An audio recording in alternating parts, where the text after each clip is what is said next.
chers frères et mes chères sœurs, je vous salue tous au nom du Seigneur Jésus-Christ.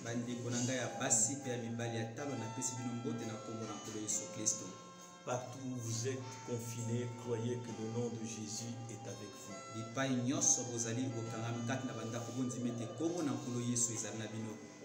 Je suis très content des témoignages que j'entends d'ici et là de la part des frères et des sœurs.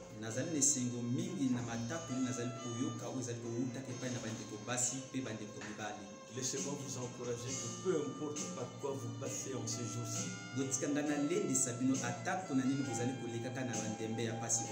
retenez dans votre esprit que l'ange du Seigneur est avec vous. Il est dans le camp. Il a ses yeux sur chacun de vous. Et qu'il est plein de bonté, de bienveillance et de miséricorde. Et qu'il répond toujours à vos prières. Je vous demande sincèrement d'observer le confinement. Parce que le danger est réel. Certains d'entre vous suivent les informations. Oui, les gens meurent.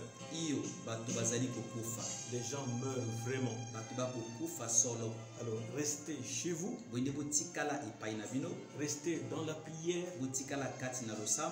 Gardez la communion par des petits coups de fil les uns aux autres. Encouragez les faibles. Quand vous sentez dans votre cœur le nom de quelqu'un ou de quelqu'une venir constamment, peut-être qu'il a un besoin. Mettez-vous à genoux. Priez pour la personne sincèrement. Prenez votre téléphone. Si vous n'avez pas de crédit, au moins un SMS d'encouragement. Dieu peut faire beaucoup de choses dans ces petites choses. Alors, vous tous, partout où vous êtes, à l'extérieur du pays, je reçois souvent vos paroles, vos mots que vous m'adressez. Si je me tais, c'est que je ne veux pas répondre vraiment à tout le monde, ce serait un grand travail. J'étais en communication avec le frère Sentier Donald. Il était à l'hôpital et cela m'a beaucoup touché dans mon cœur. Je lui ai dit que je ne veux pas que tu restes longtemps à l'hôpital. Faites pour en sortir. Et le soir, il a fait des examens, tout était bien. La fièvre qui inquiétait les infirmiers et les docteurs a disparu. Et cela réjouit mon cœur. À vous tous mes frères et sœurs, Ango, à Ituali, à Oyo, à Nkiele. Vous tous qui êtes à Pointe-Noire. Je pense aussi à la famille de Kibitieri que je n'ai pas oublié. J'ai reçu votre courrier hier et j'étais très content. Je suis avec vous tous. Et la seule chose que je vous demande à chacun, c'est de tenir la main de Dieu qui ne change pas dans ce temps de confinement. De rester dans la prière beaucoup de fois. C'est le temps d'expérimenter Dieu et de nous donner des témoignages. Alors pour ce mercredi, je vais commencer mon message en vous demandant de vous souvenir de l'enfant du frère Ganongo Juvelin qui a subi l'opération hier. Que Dieu mette sa main afin que l'enfant sorte bien de l'hôpital. Nous savons que l'hôpital n'est pas un bon lieu en ce jour. C'est néfaste pour les enfants comme pour les parents qui les accompagnent. Prions donc que Dieu leur soit d'une grande aide. Avant de passer à la parole, je vais dire un mot de prière. Notre Père Céleste, tu es toujours Dieu et ta parole est toujours la vérité. Et tout ce que nous vivons aujourd'hui, ce n'est pas quelque chose qui te surprend, toi, parce que tu connais la fin dès le commencement. C'est pourquoi en ce temps de crise, nous voulons rester tels que nous avons toujours été des fils et des filles de Dieu, qui n'ont rien à craindre, dont la foi est constante, et que nous soyons ceux qui encourageons ceux qui sont dans la panique. Ne nous laisse pas être emballés avec le monde, parce que nous sommes un peuple des promesses. Et nous voulons nous focaliser sur les promesses pour mener une vie qui inspirera ceux qui nous regardent dans ce monde. Nous voulons entamer ta parole. Viens nous tenir compagnie parce que sans toi nous ne pouvons rien faire. Nous demandons ton inspiration en ce temps de crise afin que ton peuple soit édifié pour tenir toujours le bon bout des choses. Bénis ta parole que nous allons lire. Donne-nous-en le contexte pour notre édification au nom du Seigneur et Sauveur Jésus-Christ. Amen. Alors nous prenons nos Bibles dans le livre de 1 Thessaloniciens chapitre 5. Du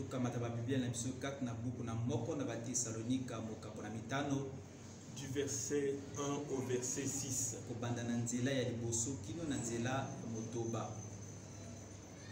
Pour ce qui est des temps et des moments, vous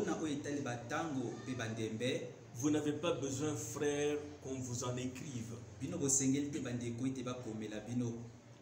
Car vous savez bien vous-même que le jour du Seigneur viendra comme un voleur dans la nuit.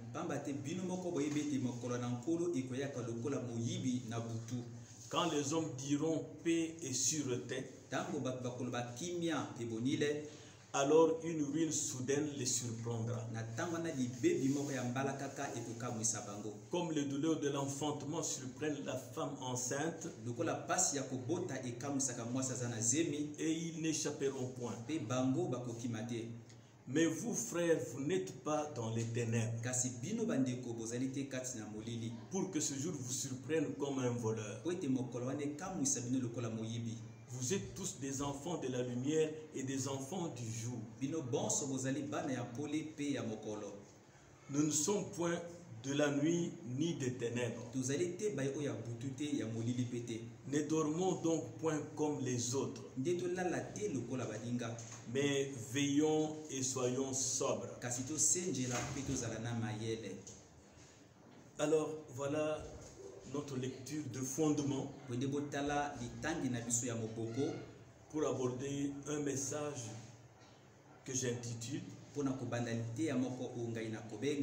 La seconde venue de Christ. Les événements modernes, tels qu'ils sont mis en exergue par le Covid-19, prouvent sans nul doute que le monde entier, tout est incertain. Ces événements prouvent au monde entier que tout est incertain ici-bas, que tout va s'effondrer un de ces jours. La politique mondiale, les systèmes économiques et financiers, les habitudes et les coutumes des peuples, la science et tous les systèmes de santé,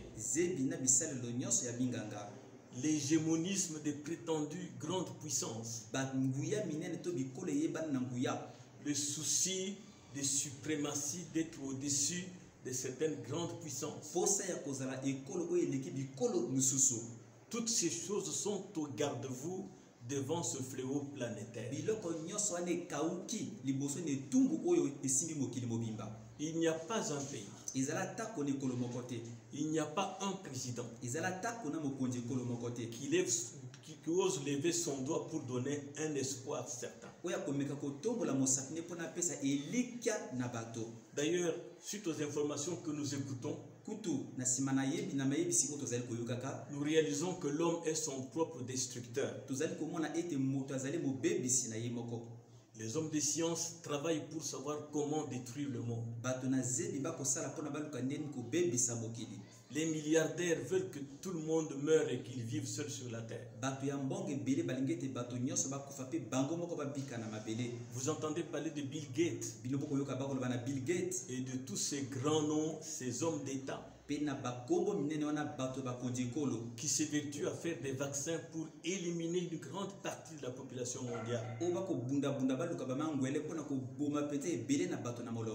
C'est le travail de Satan. Le satanisme est au sommet des États. Le satanisme dirige les scientifiques. C'est pourquoi si vous n'avez pas Christ Jésus d'une façon réelle, vous serez plongé dans l'angoisse dans laquelle le monde est enveloppé aujourd'hui. Quand nous rentrons un peu plus bas, la vie du foyer est confuse aujourd'hui. Vous pouvez voir que la vie familiale est brisée, totalement brisée.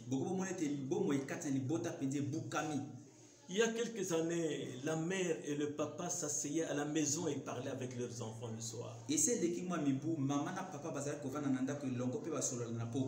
Et ils ne laissaient pas leurs enfants traîner dans les rues. Courir ça et là toute la nuit, aller dans des lieux malsains. Ils ne faisaient pas ça. Mais aujourd'hui, tout se disloque. On n'a jamais connu un temps où il y a tant de divorces et tant de séparations.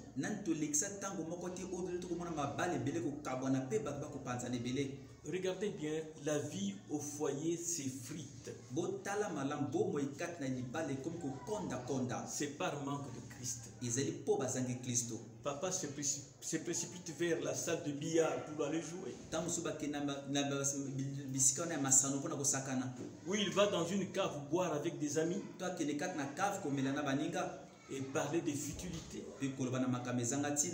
Maman est dehors avec les copains ou les copines dans leur ristourne, faisant leurs projets et buvant comme une femme qui n'est même pas mariée. Les garçons et les filles sont libres d'aller dans des bistrots, dans des boîtes, ou alors ils sont occupés par les réseaux sociaux. Et ça les amène plus loin. Tout le monde comprend de quoi je parle. Ainsi, la vie du foyer est confuse, elle est totalement brisée. Il n'y a plus d'espoir. Il ne reste plus rien sinon la venue du Seigneur pour rectifier toutes ces choses. Alors, en ce temps de grande crise sanitaire, une crise sanitaire planétaire, nous pouvons tous observer cette horrible obscurité planer au-dessus de la terre. C'est comme l'ange de la mort en Égypte, visitant toutes les familles des Égyptiens. Aujourd'hui, cette horrible obscurité plane sur la terre, d'un continent à l'autre, d'un pays à l'autre, même dans les petites îles au fond de la mer. Tout le monde est dans l'angoisse. Tous les États sont dans l'impasse.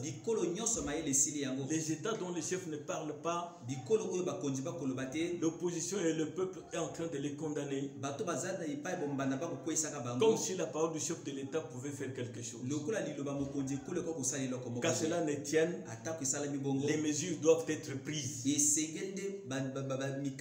C'est pourquoi ils doivent parler pour sensibiliser la population. Nous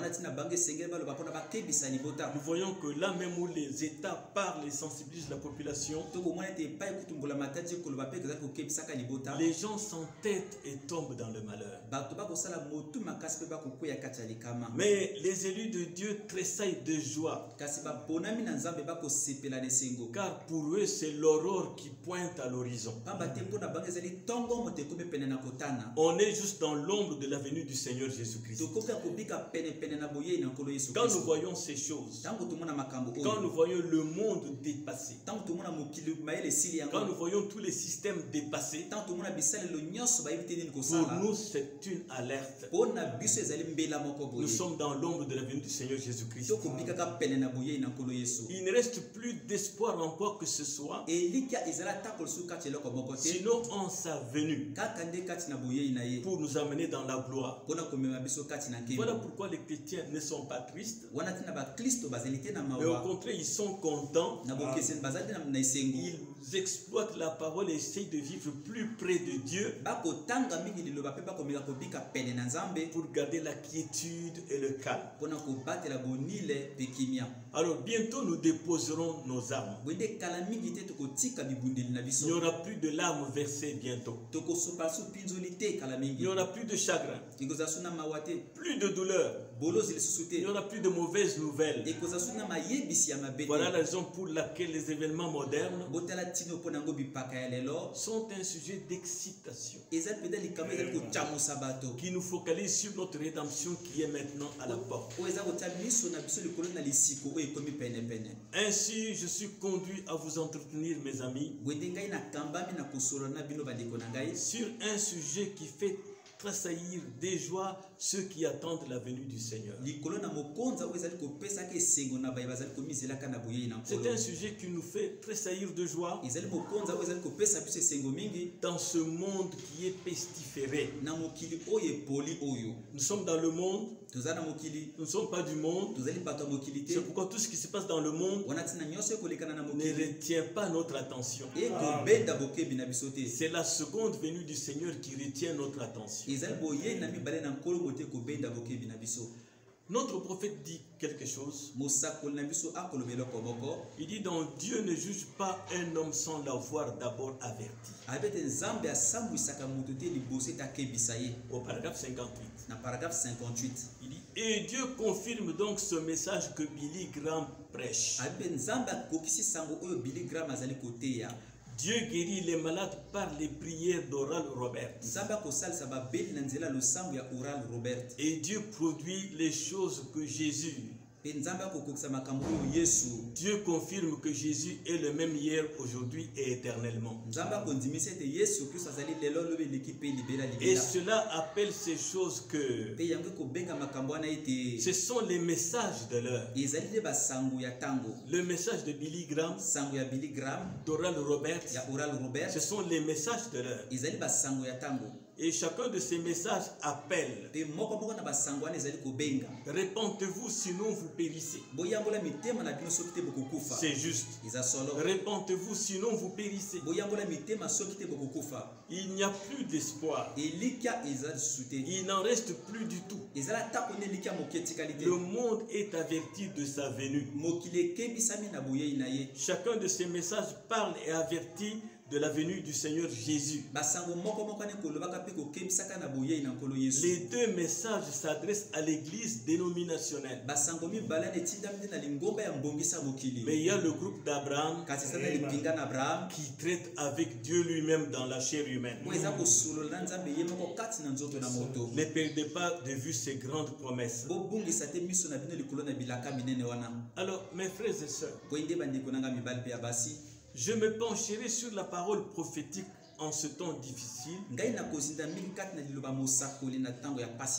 Ce temps où chacun veut faire entendre sa propre voix au monde entier. Mais nous savons qu'un seul a été envoyé pour le monde entier. C'est Malachie 4. Nous prêchons pour édifier notre groupe. Et nous sommes sur YouTube. Parce que les églises sont fermées, il faut quand même édifier les gens. Nous croyons que la parole de Dieu vient au prophète et à lui seulement dans chaque âge. Et ce prophète n'a pas de remplaçant. Il a plutôt des auxiliaires qui ne doivent pas se disputer la primauté. Qui ne doivent pas se disputer la primauté au milieu d'eux. Qui ne doivent pas expliquer chacun tout ce qu'il veut selon son entendement. Mais qui doivent juste répéter le message en comptant sur la grâce de Dieu qui est le seul enseignant de l'épouse. Nous ne cherchons pas à tout comprendre et à tout expliquer. Nous ne cherchons pas à enfoncer les choses dans les gens pour qu'ils puissent les recevoir. Nous parlons simplement. Et si nous parlons la parole est une sémence. Elle aura son effet. Nous n'allons pas persuader les gens. Ce que nous avons est la vérité présente. Et Dieu seul convaincra les siens. C'est pourquoi William Branham ne cherchait pas ce que les gens se rattachent à son église. Il prêchait seulement la parole. Avant de nous introduire dans le vif du sujet, laissez-moi vous faire remarquer que le prophète Branham a démontré clairement à bien d'endroits qu'il y a 3 venues du Seigneur. Alors, permettez-moi de le lire intégralement dans une de ses nombreuses prédications sur cette vérité qu'il y a 3 venues de Christ.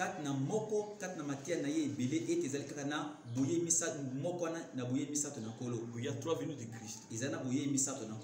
Il dit dans les citernes crévassées depuis le paragraphe 12. Soyons attentifs. Eh bien, je vous ai parlé assez clairement du message.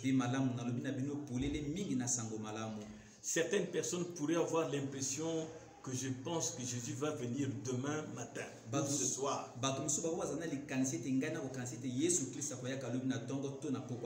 Effectivement, je le pense. Eh bien, je ne dis pas qu'il le fera. Et encore là, il se peut qu'il n'y viendra pas avant la semaine prochaine. Et il se peut que ce soit l'an prochain. Il se peut que ce soit dans 10 ans. Je ne sais pas quand il va venir. Mais il y a encore que je veux que vous gardiez toujours à l'esprit. Soyez prêts à chaque minute, à chaque heure. Voyez, en effet, s'il ne vient pas aujourd'hui, il pourrait bien venir là demain. Alors, gardez toujours cela à l'esprit. Il viendra. Dans votre esprit, gardez qu'il viendra. Il dit cela le 26 juillet 1964. Jésus viendra. Paragraphe 13. Je ne sais pas quand interviendra ma dernière heure sur cette terre. Aucun de nous ne le sait. Aucun de nous ne sait quand il va venir.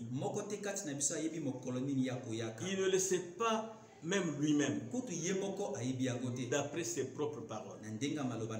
Le Père seul a-t-il dit, c'est quand il viendra. le Fils lui-même ne sait pas quand il viendra. Ce sera quand Dieu nous l'enverra de nouveau. Mais nous attendons sa venue. Et s'il ne vient pas dans ma génération, c'est possible qu'il vienne dans la suivante. S'il ne vient pas dans celle-là, il viendra dans la suivante. Mais à mon avis, il ne reste pratiquement plus de temps. Vraiment. À mon avis, ça pourrait arriver d'une minute à l'autre. Eh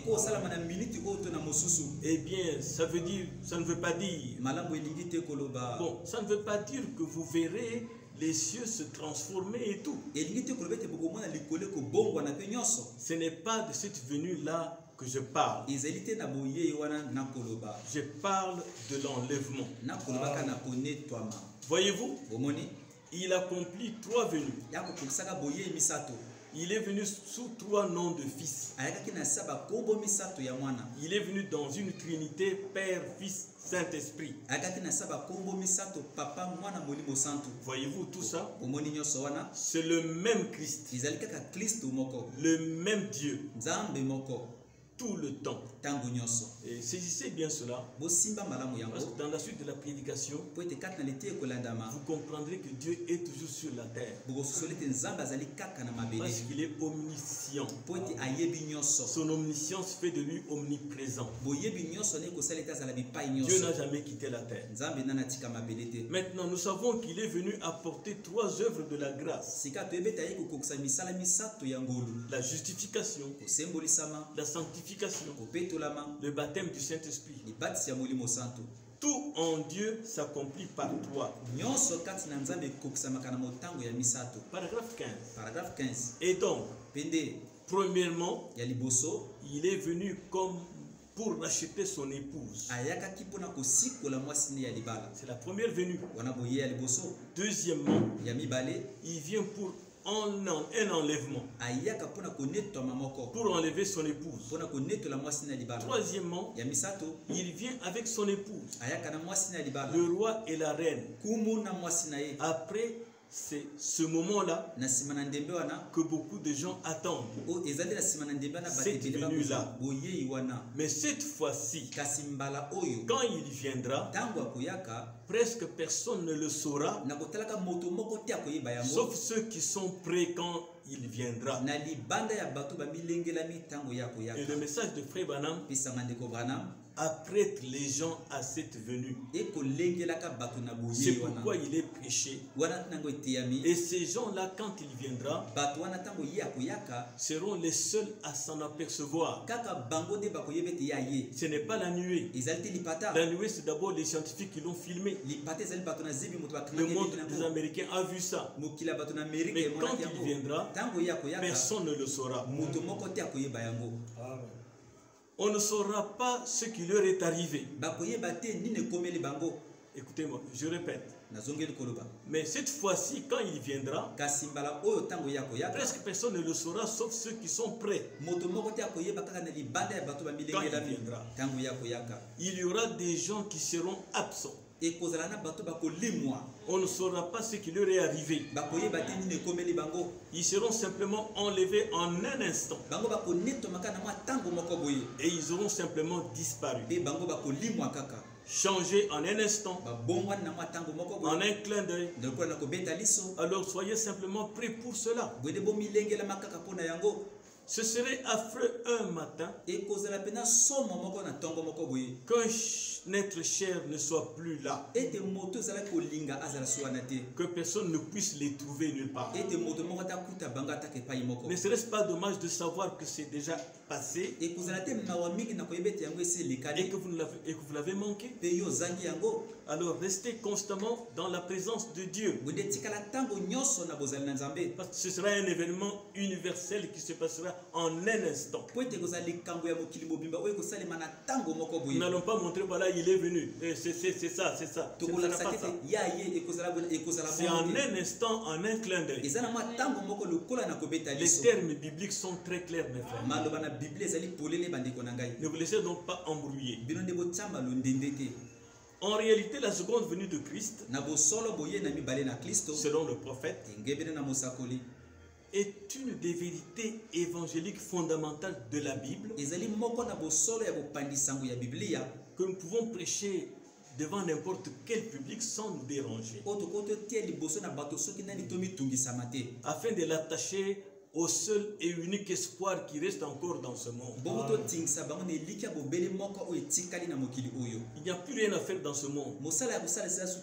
Tout est voué à l'effondrement, à la dislocation. Mais on va aider les gens à tenir sur quoi?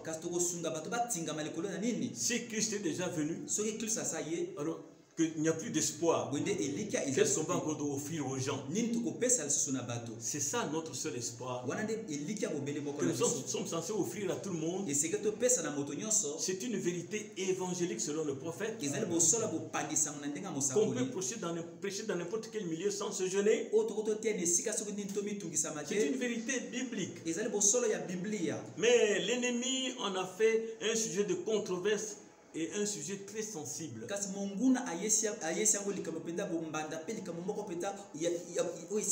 C'est pourquoi avec ma main sur mon cœur, je vous prie de croire que je ne cherche pas à blesser qui que ce soit. Je ne cherche pas à me disputer avec quelconque, avec quiconque. Ceci est simplement la manière que je comprends les Écritures. Et mon but est d'aider ceux que Dieu m'a confiés. Si ça tombe dans vos oreilles et que vous n'êtes pas d'accord avec moi, vous avez raison. Mais je vous prie en tant que chrétien, supportez-moi, oubliez ces choses et continuez à m'aimer. De mon côté, je fais un effort pour aimer chaque frère et chaque sœur. Notre Dieu est Alpha et Oméga. Ce qu'il a fait au commencement pour mettre à la disposition de l'homme la parole écrite, il le fait ici à la fin pour manifester ses élus. Dieu nous a envoyé un prophète comme Moïse. Oui, si vous lisez bien les Écritures, vous comprendrez que le frère Branham est un prophète comme Moïse. Un prophète d'un grand rang. Et retenez dans votre esprit que la parole de Dieu vient seulement au prophète. Un prophète est un aigle. Un prophète est un visionnaire divin. Quand un prophète parle, ne doutez pas de ses paroles. Ne raisonnez pas avec ses paroles. C'est Dieu qui parle au travers de lui. Si vous ne comprenez pas, ne le traitez pas d'avoir commis une erreur. Un prophète ne commet pas d'erreur. Nous pensons que nous sommes vrais et que tout le monde doit nous écouter. Alors commençons par écouter nous-mêmes le prophète et le croire comme des petits enfants, même si nous ne comprenons pas. Le prophète Moïse, sans aucun support matériel existant sur l'éternel Dieu, il pouvait voir très loin dans la pensée de Dieu et décrire ou relater les réalités du commencement de la création avec certitude. Quand vous lisez la Bible, vous comprenez que Moïse ne suppose pas. Il n'aimait pas des hypothèses. Il parle avec certitude parce que c'est la parole de Dieu. Ce n'est pas sa parole, c'est Dieu qui parle au travers de lui. Il n'a pas été compris en son temps. Et Dieu ne change pas. En ce temps-ci, William Branham n'est pas compris. Parfois, même par nous, les serviteurs de Dieu. Il n'y avait pas de parole écrite sur laquelle Moïse pouvait se baser, à à laquelle il pouvait se référer pour parler de l'Éternel. Il est né et a grandi dans la cour de Pharaon. Il n'avait que quelques rudiments que sa mère lui racontait sur le Dieu d'Abraham. Cela ne suffisait pas pour le mettre debout et servir Dieu. Mais il était appelé par Dieu. Dieu a eu un temps pour le prendre, le commissionner et mettre sa pensée en lui pour qu'il la traduise sous forme de paroles. Ainsi, Moïse est le premier écrivain sacré à qui nous devons les 5 premiers livres de la Bible. Le Pentateuque. Moïse n'était pas au commencement. Celui qui a écrit tout ce que vous voyez dans les 5 premiers livres. Les noms des gens, les noms des lieux, tout, ça vient de Moïse par l'inspiration divine. Dieu permit à Moïse de voir tout concernant le Créateur et le commencement de la création des cieux et de la terre. Et il a rendu capable de décrire la représentation même du Créateur dans sa théophanie. Ce que Moïse a décrit concernant la représentation de l'Éternel, les théologiens, les sages et les intelligents n'ont jamais pu saisir ni expliquer cela.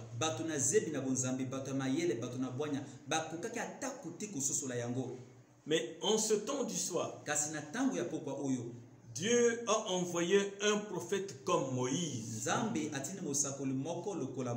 Gloire à notre Dieu. William Branham, comme messager du temps de la fin, est comparable à Moïse. Le frère Branham, sans aucun support matériel,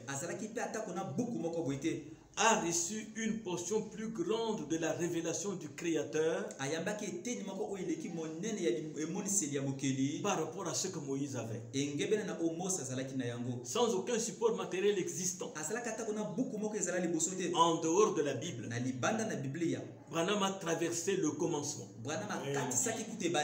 pour nous décrire ce que Dieu, le Créateur, était avant le commencement. Et son enseignement est parfait scripturellement parlant. Et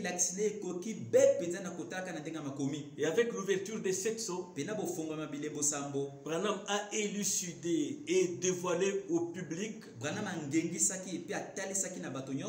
le mystère de Dieu en des termes très simples. Et il a conclu que le Jéhovah de l'Ancien Testament, c'est Jésus du Nouveau Testament. Et cela se vérifie dans toute la Bible. En effet, connaître Dieu, c'est ça la vie éternelle. Mais n'oubliez pas, Dieu se cache et se révèle toujours dans la simplicité. Cela a toujours été ainsi. Nous pouvons donc faire confiance en Malachie 4. En ce petit message de ce soir, mercredi, laissez-moi où que vous soyez dans votre confinement. Je sais que les gens écoutent ceci, lisent cela, voient tel prédicateur et tout. Mais laissez-moi vous dire, sans vous rendre prisonnier, souvent ça n'aide pas. Dieu nous a envoyé un prophète que nous sommes censés écouter, et Dieu vous a confié à un berger local. Ne vous embrouillez pas dans toutes sortes d'enseignements. Ça va provoquer un doute dans votre esprit. Ça va vous déstabiliser. Laissez-moi vous dire que nous pouvons faire confiance en Malachie 4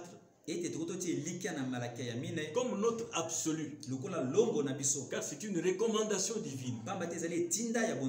Il est écrit, voici je vous enverrai Élie le prophète. Alors mes amis chrétiens, dans cette leçon délicate mais combien grande et vitale, je vais d'abord parler de la première venue de Christ, qui est un processus